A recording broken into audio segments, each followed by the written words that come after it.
Hello, कैसे हैं आप लोग? तुम जबरदस्त, बहुत अच्छा। चलिए, आपका स्वागत है आपके अपने YouTube चैनल जिसका नाम है द अभ्यास एकेडमी।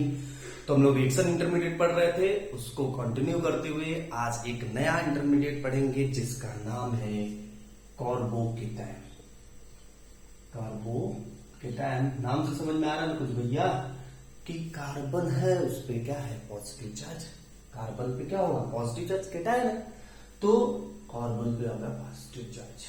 इसके बारे में थोड़ा पढ़ेंगे, देख करके तो बहुत छोटा लग रहा है, काम इसका बहुत बढ़िया है।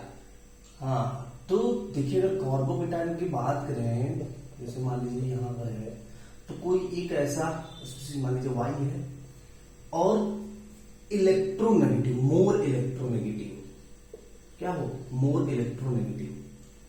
अब मोर इलेक्ट्रोनेगेटिव होगा तब क्या करेगा? कैरेक्टर देखिए कि ये जो बॉन्डेड एटम है इसमें क्या होगा कि इसमें 2 इलेक्ट्रॉन होते हैं, और जब आप पता है कि मोर इलेक्ट्रोनेगेटिव एटम होता है तो वो अपनी इलेक्ट्रॉन को क्या करता है? खींच के रखता है अपनी तरफ, और जैसे ही निकलना होगा वो निकलेगा यहां से और इलेक्ट्रॉन को लेकर के निकलेगा। तो जब इलेक्ट्रॉन को लेकर के निकलेगा तो यहाँ पे क्या आ जाएगा? पॉजिटिव चार्ज, और जो लेकर के निकला होगा क्या? Negative charge. तो इस तरीके से कार्बोकेटायन का फॉर्मेशन होता है कि जब हम कार्बन की बात करते हैं तो उससे जो बॉन्डेड स्पीसीज है, अगर वो ज्यादा इलेक्ट्रोनेगेटिव, मोर इलेक्ट्रोनेगेटिव है और वो उससे रिमूव होता है तो कार्बन पे कैसा चार्ज जनरेट होता है? Positive charge. और जो कार्बन तैयार होता है स्पीसीज, उसी को हम लोग क्या बोलते हैं? कार्बोकेटायन। ठीक है, ये तो होगी भैया इनकी कि कैसे बन रही है। अब इनके कुछ चरित्र के बारे में देख लेते हैं कि ये चरित्रवान है कि नहीं है। कैरेक्टर्स के बारे में अगर कैरेक्टर्स की बात करें, स्ट्रक्चर देख लें तो पॉजिटिव चार्ज। जब इलेक्ट्रॉन की बात करेंगे तो इस कार्बन पे इलेक्ट्रॉन अगर खोजें तो 2 यहाँ बॉन्डेड है, 2 यहाँ बॉन्डेड है, 2 यहाँ बॉन्डेड है, 6 इलेक्ट्रॉन पॉजिटिव चार्ज, उसमें कोई इलेक्ट्रॉन तो होता नहीं, तो 6 इलेक्ट्रॉन है। और 6 इलेक्ट्रॉन का मतलब क्या है? कि इलेक्ट्रॉन उसके पास बहुत ज्यादा है कि कम है? कम है। क्यों? क्योंकि आपको क्या करना चाहिए? बैलेंस इलेक्ट्रॉन 8 होना चाहिए, तब तो इसकी स्टेबिलिटी समझ में आती है, कुछ पल्ले पड़ता है। तो इसके पास इलेक्ट्रॉन की क्या है? डेफिशिएंसी। क्या है भैया? डेफिशिएंसी। अब इलेक्ट्रॉन का जब डिफिशियंसी है तो कम है, तो क्या करेगा? इलेक्ट्रॉन लेना चाहेगा। तो ये भी क्या है? इलेक्ट्रॉन लवर है, जैसे फ्री रेडिकल में था। और इलेक्ट्रॉन लवर इसका मतलब क्या है भैया? इलेक्ट्रोफाइल। क्या है? इलेक्ट्रोफाइल। तो कार्बोकेटायन का नेचर कैसा होता है? इलेक्ट्रोफिलिक नेचर का होता है। जब दूसरी बात करें इसके हाइब्रिडाइजेशन की बात करें, चलिए हाइब्रिडाइजेशन भी निकालना पता है। यहाँ पे इलेक्ट्रॉन जो बॉन्ड है, bond pair plus lone pair, तो चूंकि यहाँ लोन पेयर तो कुछ है नहीं, इलेक्ट्रॉन वगैरह तो कुछ एक्स्ट्रा है नहीं, 3 बॉन्ड पेयर है, तो क्या होगा? sp2 hybridisation. और जब sp2 हाइब्रिडाइजेशन होता है तो ज्योमेट्री क्या होती है? Trigonal planar. क्या होती है ज्योमेट्री? Trigonal planar. ठीक है, इस तरीके से एक प्लेन में रहेगा, प्लेन में, एक प्लेन में जनरेट होगा। तो जो ज्योमेट्री होगी कार्बोकेटायंस की वो क्या होगी? प्लेनर होगी। प्लेनर ज्योमेट्री होती है। और हाइब्रिडाइजेशन क्या होता है? sp। अगर रिएक्शंस की बात करें, चलिए रिएक्शन की बात करें, कुछ रिएक्शन भी जिसमें होता है जैसे SN1 nucleophilic substitution reaction, unimolecular वाले में, क्योंकि बायोमॉलिक्यूलर में तो क्या होता था? एक ही स्टेज में रिएक्शन होता था, तब ट्रांजिशन स्टेट बन गया। यूनिमॉलिक्यूलर वाले में पहले कार्बोकेटायन बनता था, फिर उसके बाद रिएक्शन होता था। एलिमिनेशन में भी आप जब देखेंगे E1 रिएक्शन तो वहां पे भी होता है, कार्बोकेटायन का फॉर्मेशन होता है। तो ऐसे कुछ रिएक्शंस हैं जहां पे आपको, जैसे इलेक्ट्रोफिलिक सब्स्टिट्यूशन रिएक्शन ESR, ठीक है, वहां पे भी क्या होता है? कार्बोकेटायन फॉर्मेशन होता है। ये तो ऐसे कुछ रिएक्शंस हैं जिसमें कार्बोकेटायन इंटरमीडिएट बनता है।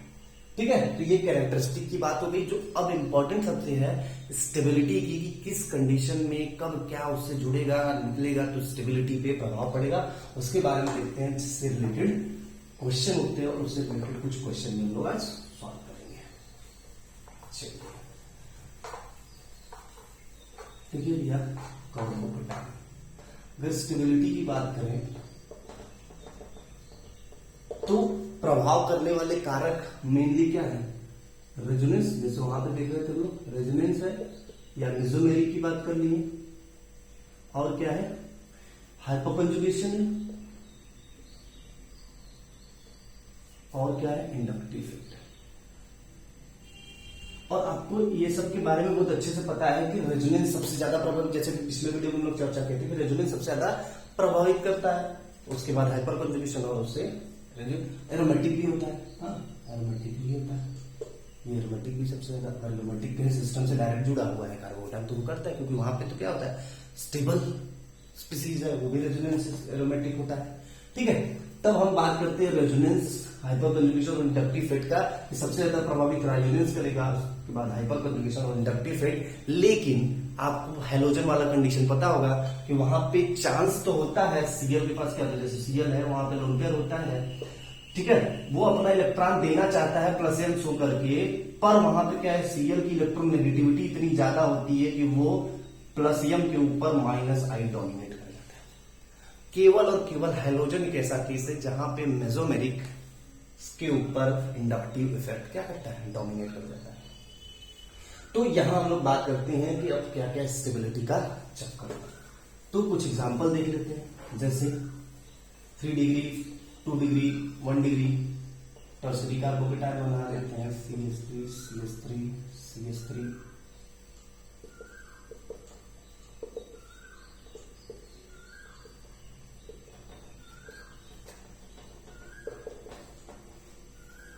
ठीक है, अगर इस तरीके से कुछ है, देखिए जब यहां पे बात की है कार्बोटाइल, अगर हम देखें इसके स्ट्रक्चर में तो यहां पे क्या है, ये कार्बोटाइल से जुड़ा हुआ 3 कार्बन है जिसको हम लोग अल्फा कार्बन बोलते हैं, और उससे जुड़ा हुआ ये 3 हाइड्रोजन।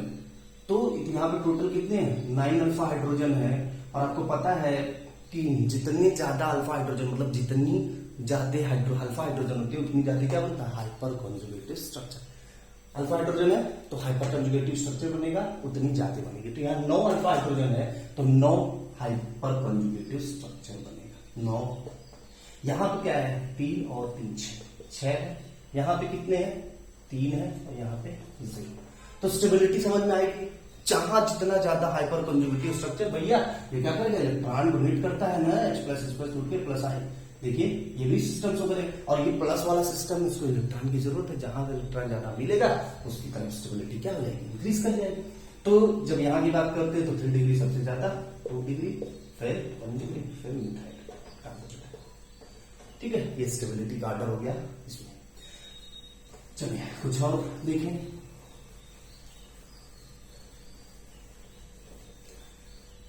जैसे एलाइलिक सिस्टम आपको अगर मिल गया, CH2 डबल बॉन्ड CH,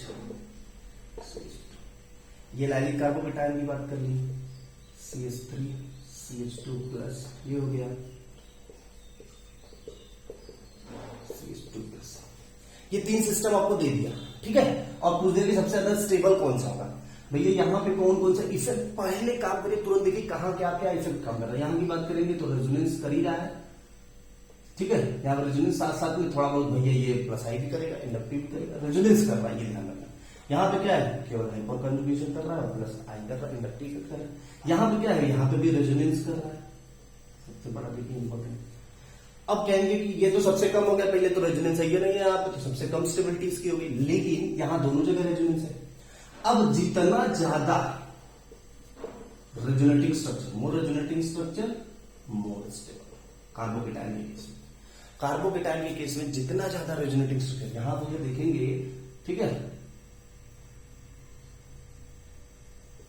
ठीक है। तो रेजोनेटिंग स्ट्रक्चर कई सारा, यहां तो बस एक ही रेजोनेटिंग स्ट्रक्चर बनेगा, एक इसका जो अभी बना, एक और 2 रेजोनेटिंग स्ट्रक्चर। यहां पर बात करेंगे तो ज्यादा रेजोनेटिंग स्ट्रक्चर इसकी तुलना में बन रहा है। तो जितना ज्यादा रेजोनेटिंग स्ट्रक्चर स्टेबिलिटी इतनी ज्यादा। तो ये अगर सी है, ए है, बी है, तो सबसे ज्यादा सी, फिर बी, फिर ए सबसे कम स्टेबल। समझ में आ रहा है, क्लियर है ना, बहुत अच्छा। चलिए, हे प्रभु आनंद दाता ज्ञान हमको दीजिए। अगर कुछ एग्जांपल और देखें,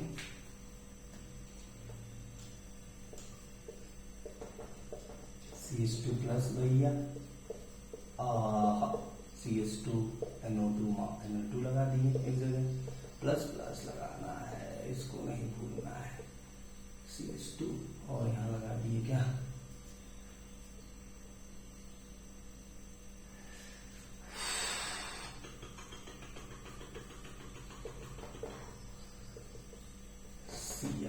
ये अगर देखें तो अगर ये ए है, बी है, सी है और डी है, तो यहां क्या करना है आपको, सीधा सीधा भैया देखिए तो न्यूट्रल है, यहाँ कुछ जुड़ा ही नहीं है, तो ना घटेगा ना बढ़ेगा। तो ये बेचारा अपनी एक साइड है, पहले आप लोग कंपटीशन कर लीजिए, हम आए जा रहा है, ठीक है।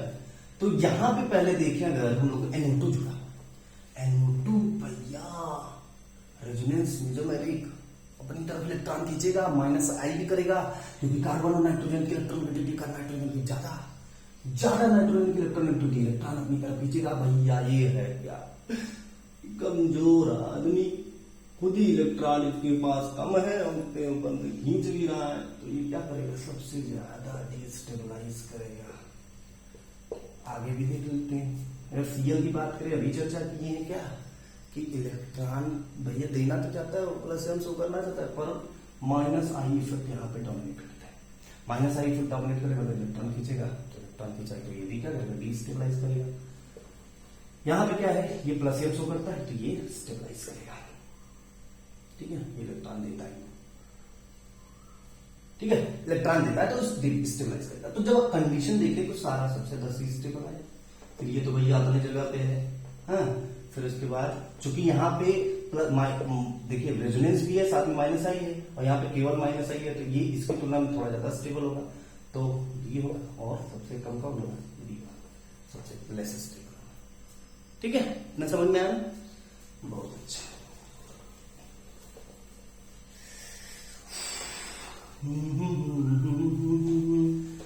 कभी गर्मी है, कभी गर्मी है, गर्मी की और गर्मी है। तो चलिए दूसरा देखिए एग्जाम्पल, अगर एक ही टाइप का ग्रुप दिया हुआ है अलग अलग पोजीशन पे, NO2 यहाँ पे क्या है भैया, PH2 प्लस ये NO2, और एक तो मेटा वाला है CH2 प्लस NO2।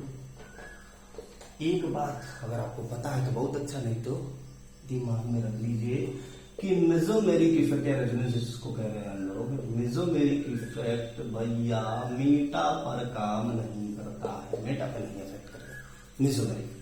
तो साफ साफ अगर हम लोग देखें तो ABC, तो इन दोनों में तो मेसोमेरिक होगा, यहाँ पे मेसोमेरिक नहीं होगा, तो ये सबसे ज्यादा स्टेबल होकर के हटेगा अपनी तरफ से।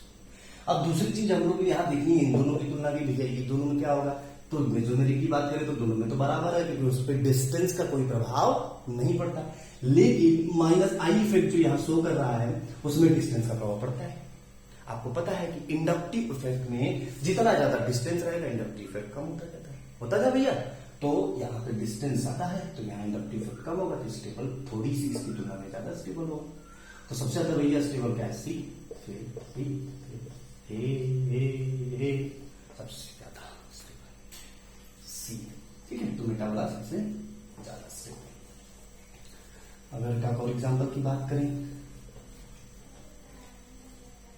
देखिए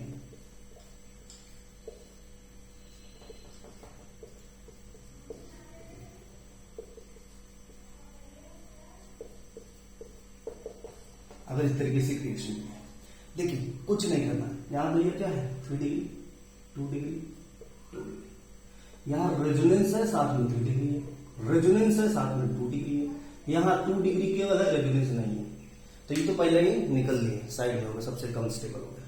यहाँ रेजोनेंस है 2 डिग्री, रेजोनेंस 3 डिग्री ज्यादा स्टेबल कि 2 डिग्री 3 डिग्री, ये सबसे ज्यादा स्टेबल हो गया। यहाँ रेजोनेंस के साथ 2 डिग्री तो कम स्टेबल, तो सबसे ज्यादा A, फिर B, फिर C, समझ रहे ना।